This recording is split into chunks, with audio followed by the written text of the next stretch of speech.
회심이라는 주제로 여러분과 함께 나누도록 하겠습니다. 그 회심 영어로 컨버션이죠. 그 헬라어로는 메타노이아입니다. 그 회심은 여러분 그 중생의 그 결과물입니다. 그러니까는 옛생활을 벗어나서 하나님 말씀에 따라 살려는 영적 방향 전환이라고 할까요? 그러니까 중생을 체험한 사람만이 할 수 있는 것. 그래서 회심은 일생에 단 한 번만 합니다. 그리고 그 회심은 구원과 직접 관련된 그 죄로부터 돌아서고 하나님께로 나아가는 거예요, 여러분. 그래서 그 세례 요한이 회개하라 천국이 가까웠느니라 마태복음 3장 2절에서 얘기를 했죠. 여기서 얘기하는 그 회개하라가 바로 회심입니다. 그러니까는 그 천국에 들어가는 첫 관문으로 회심을 하지 않으면 구원을 받을 수 없어요. 우리는 과거에 세속 속에서 지옥길로 가던 사람이었잖아요. 그 180도로 뒤를 돌아서 세상을 등지고 하나님을 향했단 말이에요. 다른 말로 말하면은 죄로 인하여 하나님과 단절된 생활하던 사람이 이제 믿음으로 의롭다움을 얻고서 칭이죠, 그게. 하나님과 올바른 관계를 회복하는 것을 말합니다. 그래서 이 회심은 믿음과 동시에 이루어져요, 여러분. 여러분 과거에 돈, 권력, 명예 그런 건 믿고 살았잖아요. 또 자기를 믿고 살던 사람도 있잖아요. 그러나 이제는 하나님을 믿는 그 믿음의 전환이 믿음이고 회심입니다. 옆에 그 참회라고 해놨죠. 참회, 호모로게오. 근데 이제 용어에 대한 정리가 좀 필요해요. 이 참회는 저기 우리 성경의 개역개정에는 자백으로 표현합니다. 요한일서 1장 9절에 보면 만일 우리가 우리 죄를 자백하면, 근데 이건 뭐냐면은 자범죄 우리 수시로 짓는 죄 그런 것도 회개해야 되잖아요. 그러니까 자범죄를 회개하는 걸 갖다 우리는 자백, 참회 그런 말을 쓴단 말이에요. 참회란 말은 카톨릭 쪽에서 많이 쓸 것 같아요. 근데 우리 성경은 자백으로 표현했어요. 죄를 지을 때마다 하는 거야. 그러면 우리가 지금 주제로 만드는 회심은 회개, 회심 이 얘기는 이제 그 구원의 목표야. 구원에 이르는 거란 말이에요. 그렇다면은 참회, 자백은 성화에 이르는 건가요? 성화와 관계가 있는 거예요. 근데 우리가 많이들 그 회심과 회개를 믹스해서 써요. 그러다 보니까 이제 혼동이 오는 거란 말이에요. 그러니까 회개와 참회를 그 구분하지 못하면은 기독교 구원론에 대한 혼선이 자꾸 와요. 그러니까 회개와 참회를 분간해서 여러분들이 확실한 구원론을 확립해야 된단 말이에요. 아까도 얘기했지만 이 회개, 회심은 구원에 관계된 거라면은 이 참회, 자백은 성화에 관계된 거예요. 다시 한번 정리할게요. 회심은 일생에 한 번 하는 겁니다. 근데 회개라고 표현하는 거는 자범죄를 질 때마다 하는 참회, 자백이에요. 그러니까는 회심, 회개라는 말에 구분이 좀 필요하죠. 그래서 저는 저기 이번 강의에서 회심을 얘기를 하는 거, 회심. 자범죄를 지면서 수시로 하는 회개를 얘기하는 거 아니라 회심. 일생에 단 한 번만 하는 거. 그걸 이제 중심으로 제가 말씀을 드리는 거예요. 그 여러분 그 중생이나 우리 믿음은 회개도 마찬가지. 회개는 마음도 전부 다 하나님 주신 선물이에요. 우리가 뭐 믿는다 해서 믿어지는 것도 아니고 우리가 회개한다 해서 회개가 이루어지는 것도 아니에요. 하나님이 성령님이 말씀으로 우리의 의지를 타치할 때 그게 일어나는 게 중생이라고 그랬잖아요. 그게 성령 세례고 그때 주어지는 선물이 믿음이잖아요. 그 믿음이 하나님과 같이 반응하면서 나타날 때 그게 회심이란 말이에요. 근데 여러분 왜 하나님은 우리에게 이런 선물을 주실까 생각해 볼 수 있잖아요. 아담의 범죄로 우리를 하나님 형상대로 만들었는데 아담의 범죄로 해서 그것이 완전히 이그러졌단 말이에요. 파괴됐단 말이에요. 그것을 회복시키고자 하는 목적을 갖고 있었던 거예요. 하나님은.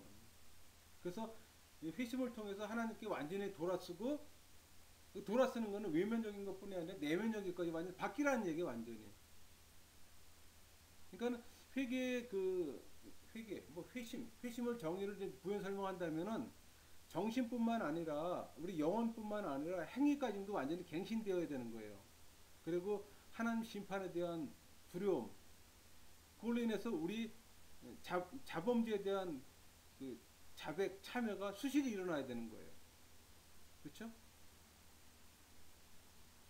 여러분, 우리는 그 세상을 살면서 직면하는 몇 가지의 주제가 있습니다.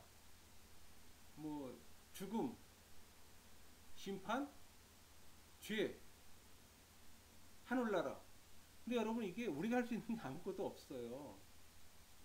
그러면 우리는 왜 이 문제 놓고서 묵상하지 않나요? 왜 이 문제 놓고 우리 고민하지 않나요? 우리 힘으로 할 수 없는 건데. 불신자처럼 어떻게 할 수 없는 방법은 모르지만은 이 문제의 해법을 갖고 있는 하나님이 계시는데 왜 우리는 이 문제 갖고 고민하지 않을까요? 고민해야 되는 거 아니겠습니까? 분명히 고민해야 될 부분들 같이 고민해 봅시다. 자, 여러분, 그 성령님이 말씀으로 우리 지성을 조명해주고 우리의 마음을 인쳐줄 때 생성되는 게 믿음이라고 그랬잖아요. 우리 지난번 믿음 강의에서 같이 봤지만은 믿음은 말씀을 통해서 생성되고 말씀을 통해서 성장하고 말씀을 통해서 지속된다 그랬었어요. 그렇죠? 근데 하나님이 오래전에 예정하고 택하신 어떤 사람이 있단 말이에요. 그 사람은 콜링 불렀어요. 그때 반응하게 되면 그게 중생이 일어나는 거잖아요. 이거 객관적인 거예요, 여러분.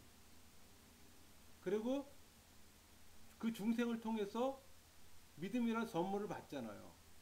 그 선물을 받는 자들은 이제 하나님을 신뢰하고 하나님을 바라보고 하나님의 존재에 대한 인식이 생긴단 말이에요. 그렇죠? 믿음은 돋보기라고 그래서 도구라고 그랬어요, 제가요. 그렇죠? 이제 그 사람이 하나님과 성령님과 우리의 영혼이 같이 맞작용할 때 일어나는 게 회심이라고 그랬잖아요. 회심. 회심은 믿음으로부터 탄생되는 거예요. 반면에 동시에 이루어지는 거예요. 그 믿음의 결과가 회심이란 말이에요. 근데 주관적이에요, 이거는. 근데 이거는 분명한 거는 믿음의 증거란 말이에요. 물론 회심에도 거짓 회심이 있고 참 회심이 있습니다. 차이는 있습니다. 그건 나중에 우리가 다룰 거예요. 근데 여러분, 복음의 은혜를 경험하지 않고는 중생할 수 없습니다. 회개를 실천하는 데 노력을 기울 수도 없어요, 여러분. 복음이 우리 안에 말씀으로 인쳐주고 조명해줘야 된다는 얘기예요. 신앙을 떠나서는 참된 회개가 홀로 일어날 수 없습니다, 여러분. 그래서 믿음과 회심은 구별은 되나 분리할 수 없는 거예요. 같이 이동하는 거예요. 당연히 믿음, 회심 구별됩니다. 구분됩니다. 그러나 이걸 분리해놓고 볼 수는 없다는 얘기죠. 회개는 뭐예요? 하나님께 돌아가는 거란 말이에요. 근데 그 하나님께 돌아가는 그 도구가 믿음이란 말이에요, 여러분. 그러니까 우리가 하나님 콜링할 때 소명에 대한 우리가 그 소명에 대해서 우리가 그 반응을 해야 될 거 아니에요. 근데 어떤 반응을 해야 돼요? 우리 지성, 감성, 의지 이런 것들이 반응을 해야 된단 말이에요. 왜? 중생을 체험한 사람이 반응할 때 나타나는 게 회심이 있거든요. 그렇다면 우리 그 영혼의 하트와 마인드가 있잖아요. 그 안에 뭐가 있어요? 오성, 지성, 이성, 의지, 감정이 있잖아요. 그것들이 종합적으로 하나님께 반응할 때 그 반응의 결과물이 회심이란 말이에요. 반응의 결과물이. 그래서 아까 이 성령님에 의해서 지성에 조명받고 마음이 인쳐졌을 때 형성되는 그 믿음이 바로 이 도구로 사용되는 이 믿음이란 말이에요. 이건 돋보기요 안경이라고 그랬잖아요. 그렇죠? 이거는. 그래서 제가 믿음은 자랑할 게 아니라 그랬잖아요. 도구인데 무슨 뭐 자랑을 해요, 도구인데.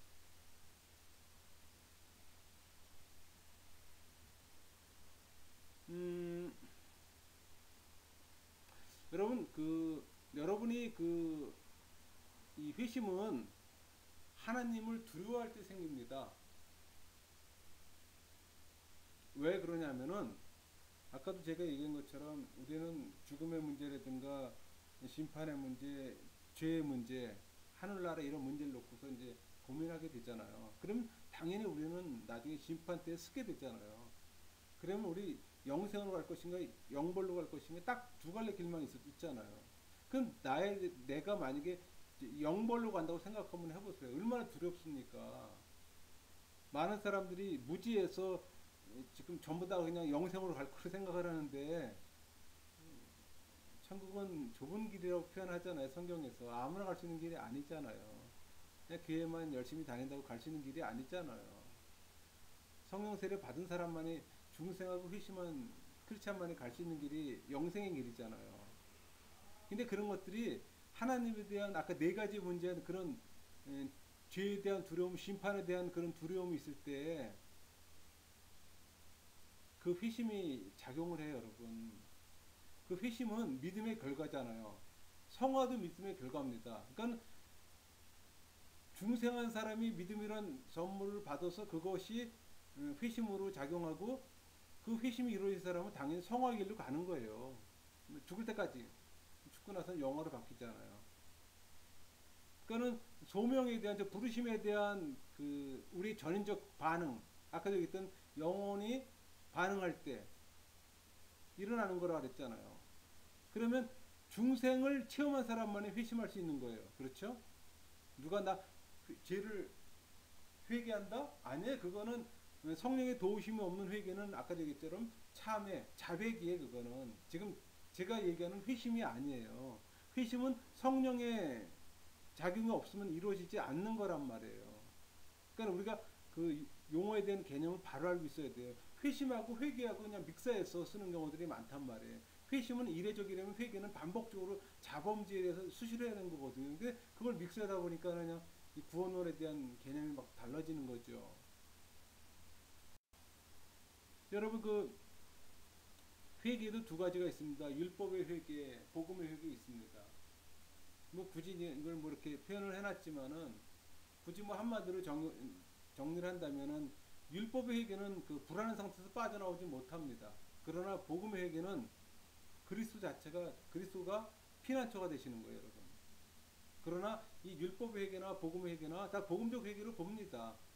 왜? 율법도 우리의 죄를 보게 해주는 역할을 하거든요.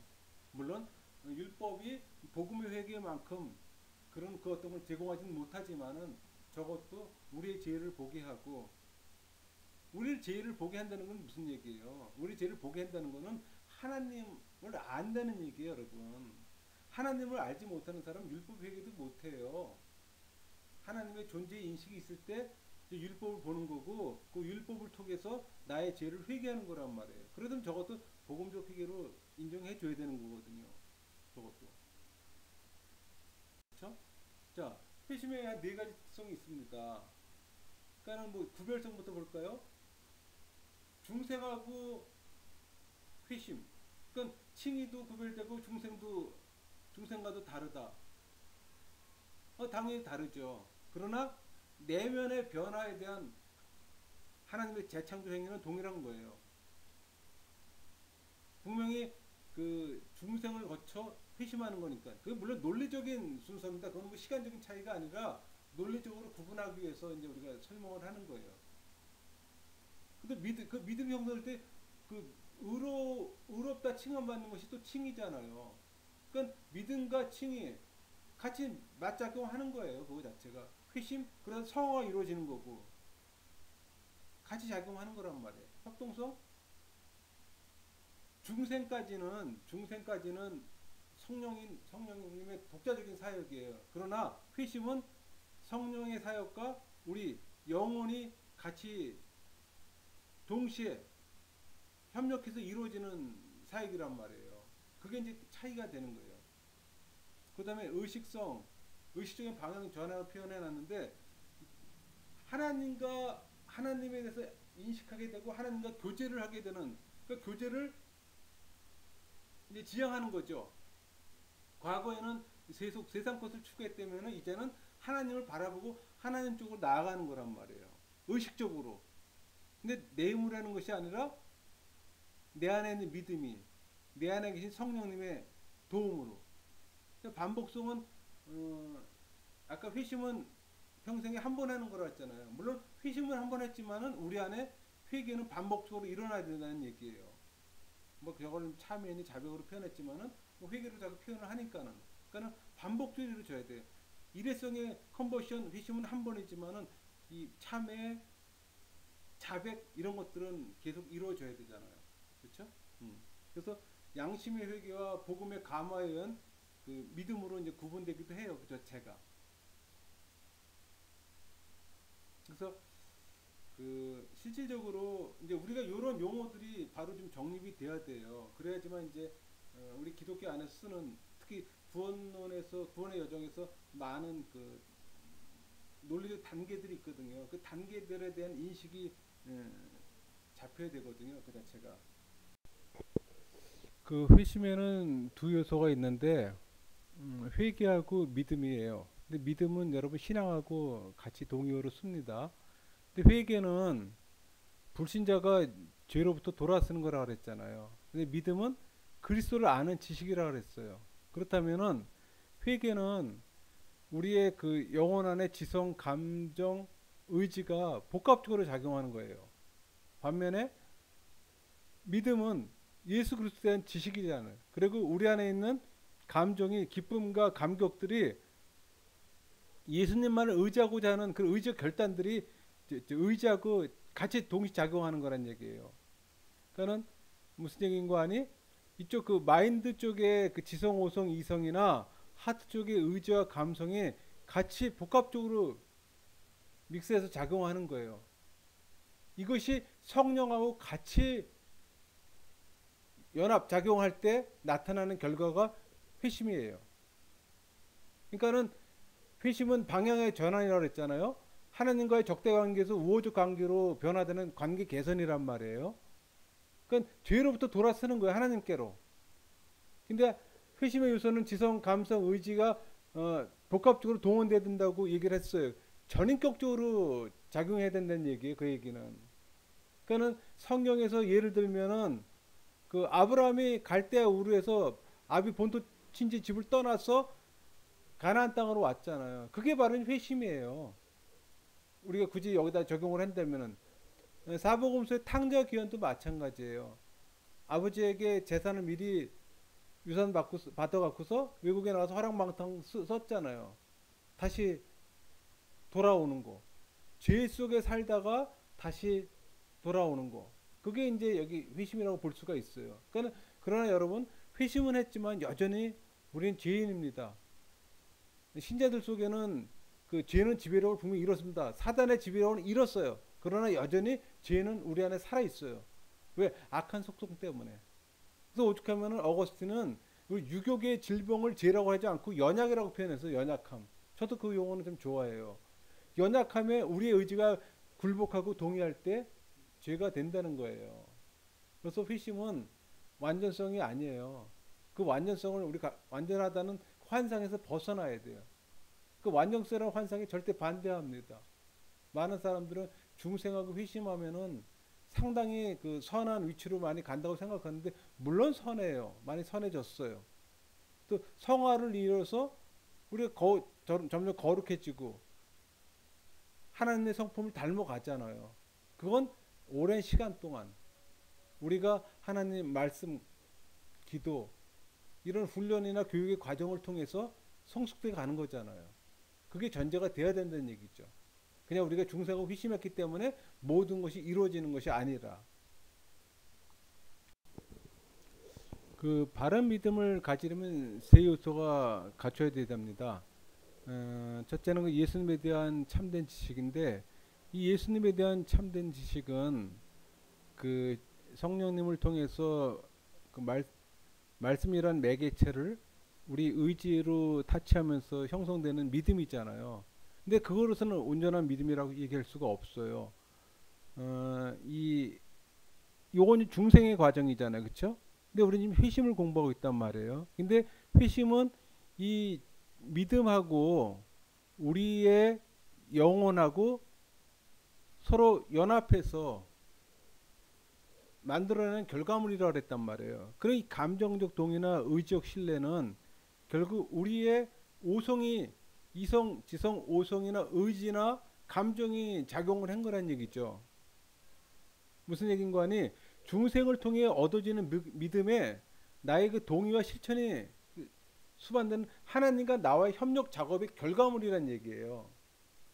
그래서 근데 보통 그 회심하는 사람들의 그 공통점이 있습니다. 그 회심하기 전에 제 문제로 그 고민을 많이 한다는 얘기예요.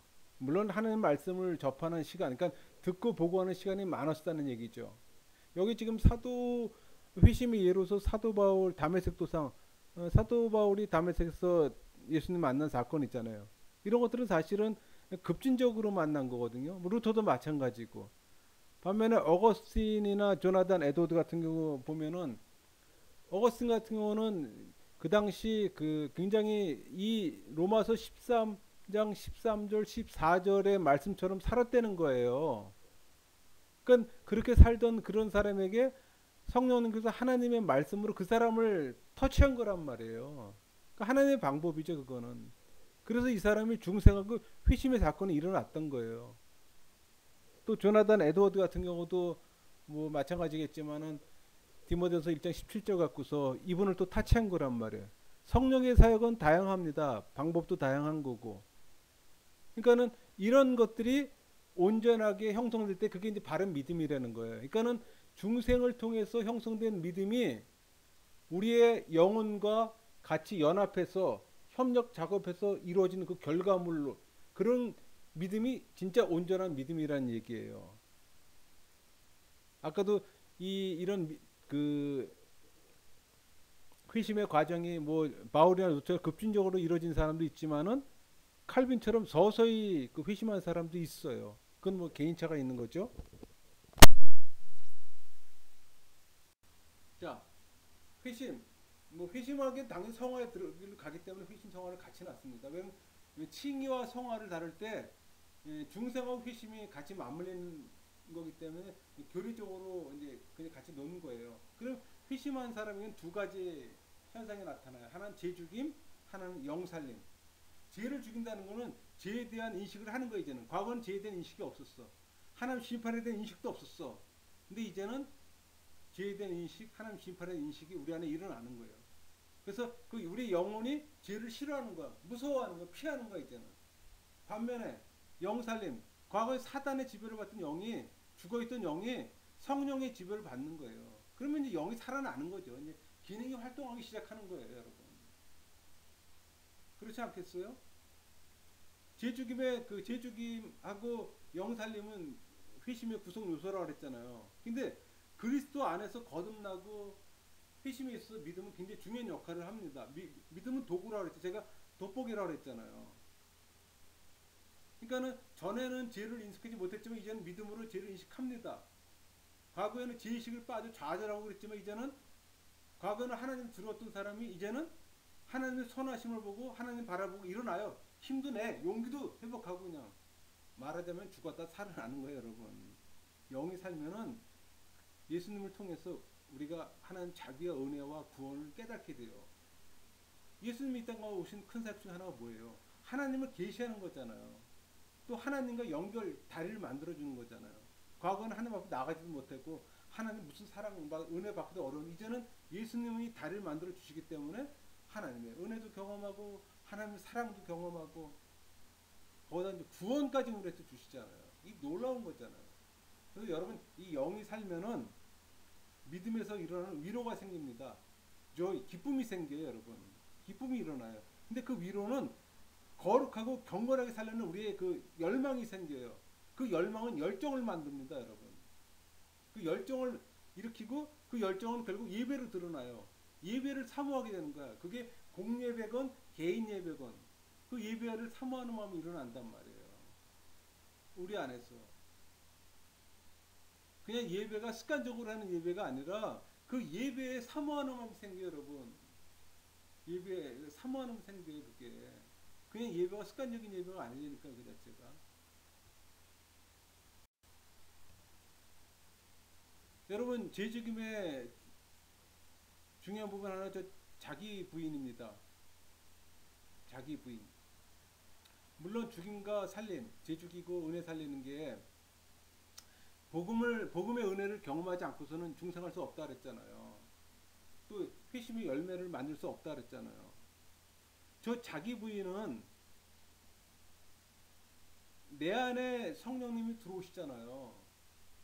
그럼 내 안에, 내 하트 안에는 우리의 의지와 우리의 감정이 있고 그 안에 믿음이 형성되고 믿음 옆에 성령님이 들어오시는 거잖아요. 그러면 내가 성령 세례를 받았어요. 내 안에 성령님이 들어오셨어. 그러나 성령님은 인격적이야. 내 의지가 활동이 크면은 성령님의 활동은 침체되는 거예요. 그러나 나의 의지의 활동을 죽이고 성령님의 활동이 커지게 되면은 그게 성령 충만이요 생수가 만들어지는 거란 말이에요.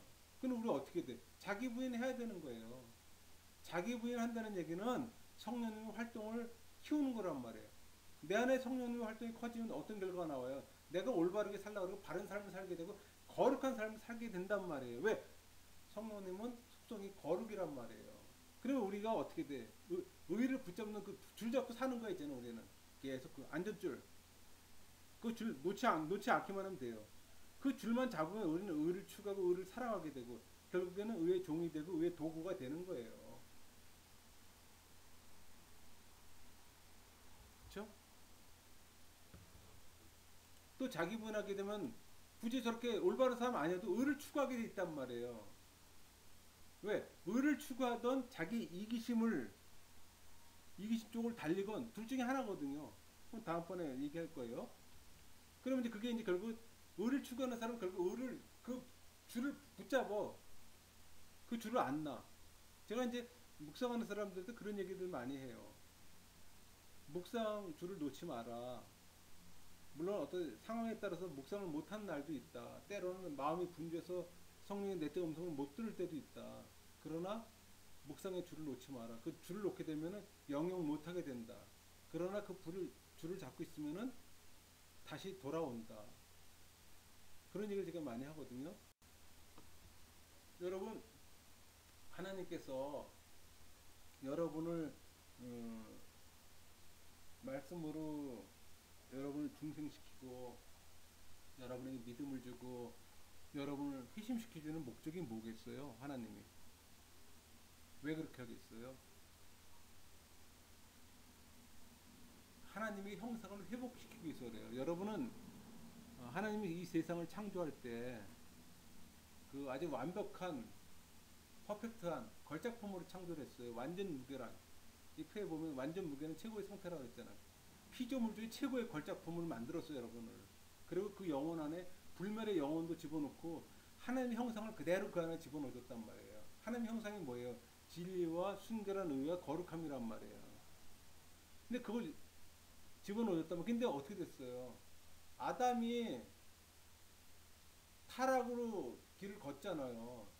타락하면서 우리가 그 좋았던 모든 걸 다 잃어버렸단 말이에요. 그 타락으로 인해서 하나님에 대한 불신도 생기고 하나님 사랑, 이웃 사랑이 다 없어지는 거야. 대신 자기 사랑에 빠져버려 이기심으로.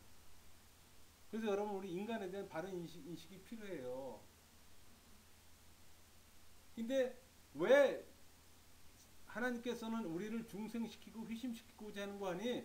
저 창조 때 만들었을 때 우리를 하나님의 형상대로 만들었다네. 하나님의 형상이 우리 안에 DNA로 지금 안에 있어요. 그 DNA를 다시 살리시는 거란 말이에요. DNA를. 우리 안에는 우리는 인식하지 모르지만 하나님 형상대로 만들어졌다 그랬잖아요.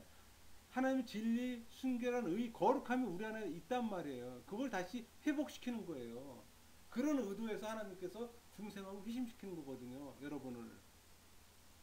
근데 여러분 우리가 중생하고 회심했지만은 여전히 우리 안에 부패한 본성이 있다 그랬잖아요.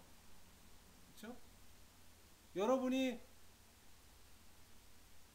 여러분의 자신을 부인하고 부정하는 일이 없게 되면은 부정하지 않으면은 여러분 계속 이기심 쪽으로 가는 거야. 그러나 여러분 자신을 부인하게 되면은 의 쪽으로 가는 거라면 어느 쪽으로 가시겠어요?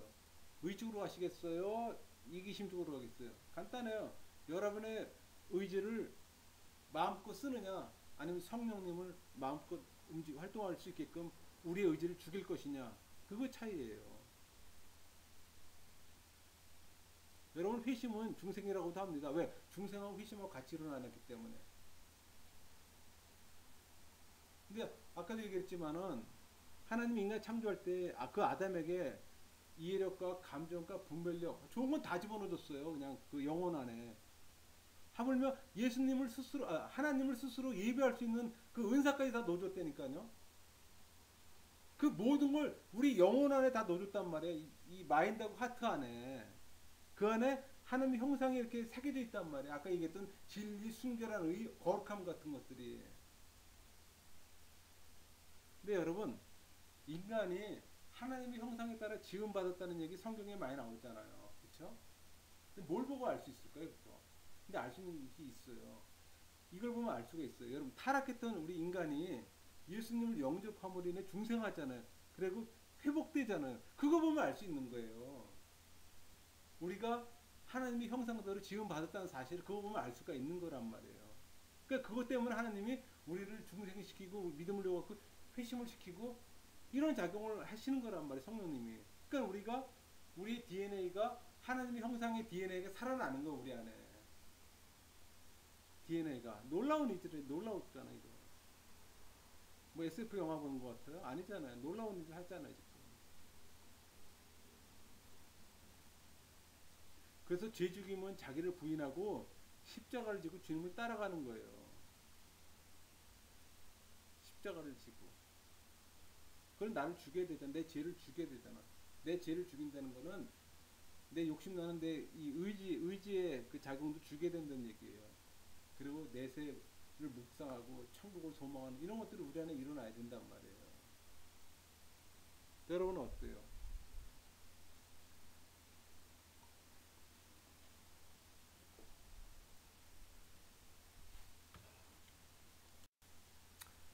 그 회심의 특징을 좀 보겠습니다. 회심의 특징은 여러분 회심은 그 하나님께로 전향하는 거라고 그랬잖아요. 근데 그거는 우리의 행위나 우리 영혼 모두를 이제 변화를 요구하시는 거예요. 당연히 요구하겠죠. 하나님께서는 하나님이 우리 안에 들어와 계시는데 우리가 그 세속적으로 사는 걸 원하시겠어요? 절대 원하지 않을 거란 말이에요. 그렇죠? 그러니까 우리가 영혼으로 인해서 우리 행동도 완전히 이제 다 바뀌어야 되는 거야. 그리고 여러분 회심은 하나님을 사랑하고 경외할 때 생긴다 그랬잖아요. 하나님의 존재를 인식하고 하나님을 사랑할 때 그런 마음이 생기는 거예요. 여러분 경외가 뭐예요? 거룩한 두려움이잖아요. 하나님 사랑의 하나님? 네 맞습니다. 근데 더 앞으로 나가면은 거룩한 하나님이잖아요. 근데 그 거룩한 하나님을 이 죄 많은 부패한 본성이 그렇게 쉽게 대할 존재인가? 그건 아니잖아요. 경외해야 되잖아요. 거룩한 두려움으로.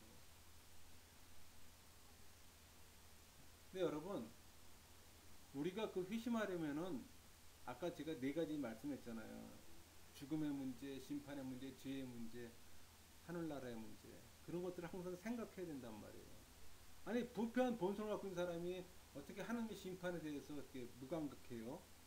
우리 이제 나중에 예수님 심판대 앞에 쓸 텐데 그때 두 갈래 빈이 없잖아요. 영생으로 갈 거냐, 영벌로 갈 거냐, 딱 두 길 빈이 없잖아요. 근데 많은 사람들은 전부 다 영생으로 간다고 생각할까요? 성경에는 분명히 좁은 길이라고 얘기해놨는데 무슨 배짱일까요? 뭘 그렇게 무슨 백으로 그렇게 생각하는지 모르겠어요.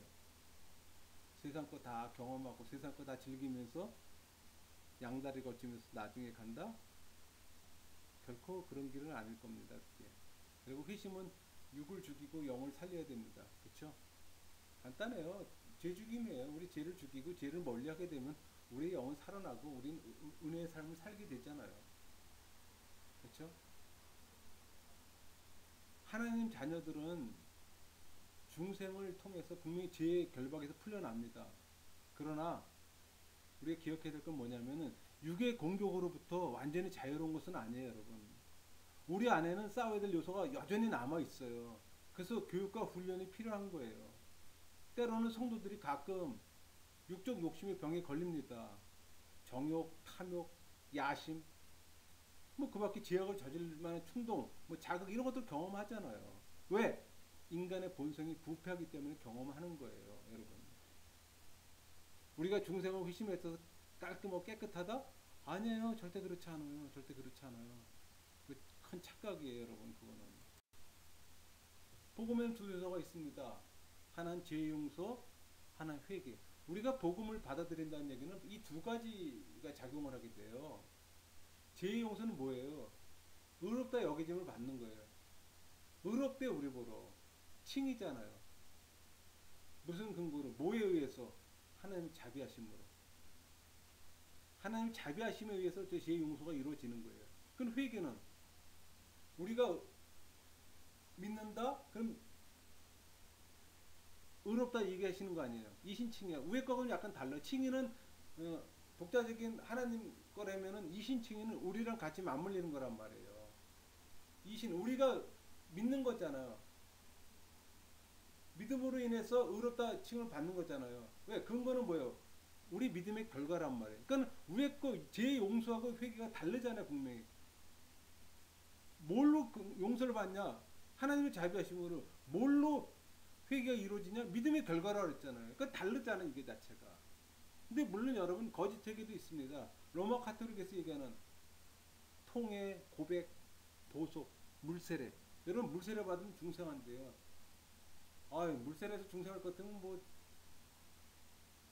천국 못 가는 사람 없겠어요. 그렇죠? 물로 다 그냥 세례 받으면 중생되면 물세례 받으면 전부 다 그냥 천국 가면은 넘치겠냐 그냥 못 갈 사람 없잖아요. 근데 저 통에는 우리 쪽으로 본다면 애통으로 보면 돼요. 우리말로 한다면 우리 카톨릭 용어는 통해로 본다면 우리 애통으로 보는 게 더 맞을 것 같아요. 그리고 보석 같은 경우는 그런 것들이에요. 보석은 저기 뭐냐면은 그 우리가 죄를 고백하잖아요. 그러면 하나님 자비에 따라 우리 죄를 용서해 주세요. 그 대신 공의의 법에 따라 그 벌을 받아야 돼. 근데 그 벌값을 눈물이나 통의 눈물이잖아요. 고백이나 뭐 이렇게 예물, 뭐 금식, 자선행위를 위해서 우리의 행위로 그 공로의 값을 치르는 거야. 대가 지불하는 거야. 그러면 그 죄값으로 인해 우리 공로가 치러지고 우리 죄가 없어지는 거야. 말이 돼요? 말이 안 되잖아요, 그거는요. 그러니까 그런 식으로 거짓 회개를 뭐래 가리키고 이루어지는 거 그 자체가. 그러니까 잘못된 구원론, 잘못된 구원관이 형성되는 거죠, 그 자체가. 아주 잘못된 거죠, 그거는. 자, 우리 회심 열매는 세 가지로 나타납니다. 중생하고 회심한 크리스찬이니까 당연히 거룩한 생활을 해야겠죠. 왜? 하나님의 속성이 거룩이잖아요. 대표적인 속성이. 그 거룩한 성령님이 우리 안에 내주하는데 거룩하지 않으면 안 되잖아요. 또 죄의 고백 이루어져야겠죠. 자범죄도 우리가 수시로 고백해야 되는 거고, 또 우리가 용서받은 것처럼 또 다른 일도 다 용서해야 될 것이고, 또 평생 회개해야 돼. 요거는 참의 자백으로 보면 되겠죠.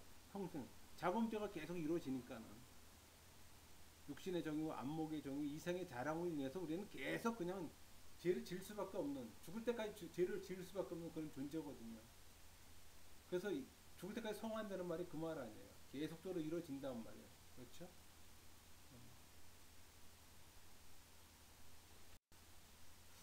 퀴즈 하나 낼게요. 두 사람이 있습니다. 불신앙자의 전부 다요. 근데 한 사람은 하나님에 대해 전혀 모르는 사람이야. 그러면서 불신앙자고, 한 사람은 하나님에 대한 지식이 있어요. 근데 불신앙이네. 심판의 때 죄의 정도는 어떤 차이가 있을까요? 물론 이 두 사람은, 이 불신앙자는 전부 다 영벌의 심판을 받습니다. 어떤 거겠어요? 어떤 사람이 죄를 더 많이 죄의 심판을 받겠어요? 뭐 굳이 차이를 둔다면은 무지한 불신앙자는 조금 용서가 됩니다. 그러나 하나님을 아는 지식을 가진 불신앙자는 정죄받습니다. 무슨 죄로? 성령 회방죄로. 그 차이예요. 가짜 회심 한번 얘기해야겠죠. 가짜 회심. 3대가 믿었어요. 할아버지, 아버지, 나까지. 모태신앙이에요. 습관적으로 교회 다니는 사람들. 근데 성령 세례 받지 않는 사람들. 중생을 회심한 크리스찬이 아닌 사람들. 자, 또 행위의 착각. 예배란 예배는 다 참석해. 헌금도 11조, 감사 헌금, 여러 가지 명목의 헌금도 제일 많이 해. 봉사란 봉사처는 다 쫓아다녀. 전도도 열심히 해. 그러면 구원받은 사람인가? 아니죠. 구원은 그 어떤 행위를 받는 게 아니잖아요.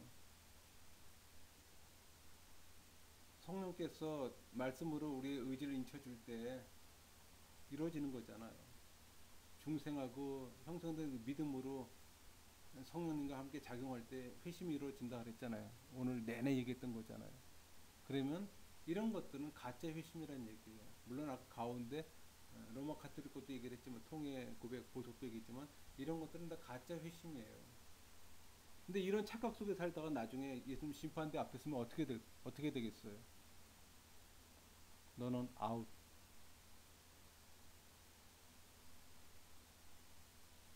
생각해도 싫죠. 그 한때 베스트셀러였던 당신은 회심한 그리스도인입니까에 나오는 자료입니다. 여러분의 회심 여부를 분별하는 기준표입니다. 각자에 맞는 항목이 무엇인가 한번 체크볼 필요가 있네요. 사실 여러 개 항목이 있는데 이 중에서 뭐 하나일 수도 있고 여러 개일 수도 있어요.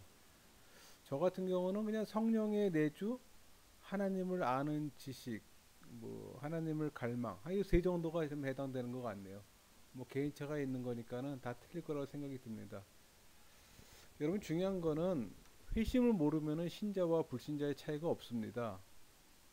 교회 안에서 일어날 일들이 세상 일과 똑같아지는 거예요, 여러분. 그 지금 우리 그 교계 안에 우리 교회뿐이 아니라 사회적으로 문제가 되는 것들이 많잖아요. 그 교회 세습 문제라든가 교역자의 그 성애 문제라든가 또 공금 횡령의 문제라든가 굉장히 많은 문제들이 있어요. 이런 문제들이 왜 일어날까요? 한번 생각해 볼 필요가 있어요, 여러분. 진정한 중생하고 회심한 기독인이 과연 이런 일을 할 수가 있는 것인가? 그런 의구심이 자꾸 들더라고요.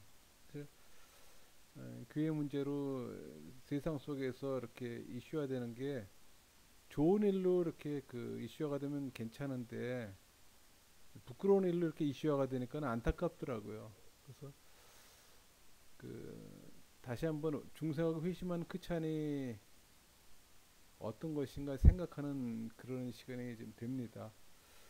사실 회심의 사건이 삶 가운데 일어났음을 고백하는 사람들은 행복한 사람이에요. 근데 만약에 교회 생활을 하고 있지만은 회심의 고백이 없다면은 가장 불행한 사람일 수도 있어요, 여러분. 내 삶 가운데, 내 신앙생활 가운데 회심의 사건이 없다 한번 생각해 볼 필요는 있어요, 여러분. 왜? 회심은 천국에 들어가는 첫 관문이거든요. 그래서 우리가 교회 생활을 아무리 많이 해도 중요한 건 구원받는 문제잖아요.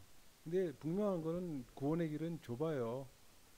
그렇게 많은 사람들이 세상 거 다 누리면서 갈 수 있는 그런 길은 아닌 것 같아요. 왜 성경에서 계속적으로 얘기하는 것들이거든요. 세상을 택하든가 하나님을 택하든가 둘 중에 하나 해야 되는데 두 개를 다 해야겠다? 신앙에서는 회색지대가 없습니다. 그리고 두 개 다 할 수 없고요.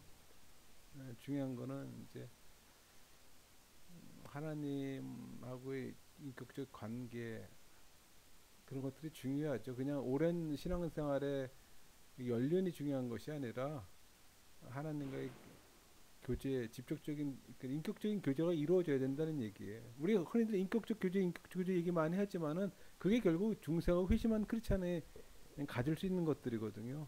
그래서 우리 안에 그런 것들이 일어나야 되는 거고 만약에 그런 것들이 없다면은 늦어도 괜찮아요. 다시 한번 그 문제를 깊이 고민하고 생각해서 나한테 그런 확신이 있을 수 있도록 관심을 가져보는 것도 필요하겠죠. 자, 오늘 강연은 여기서 마치도록 하겠습니다.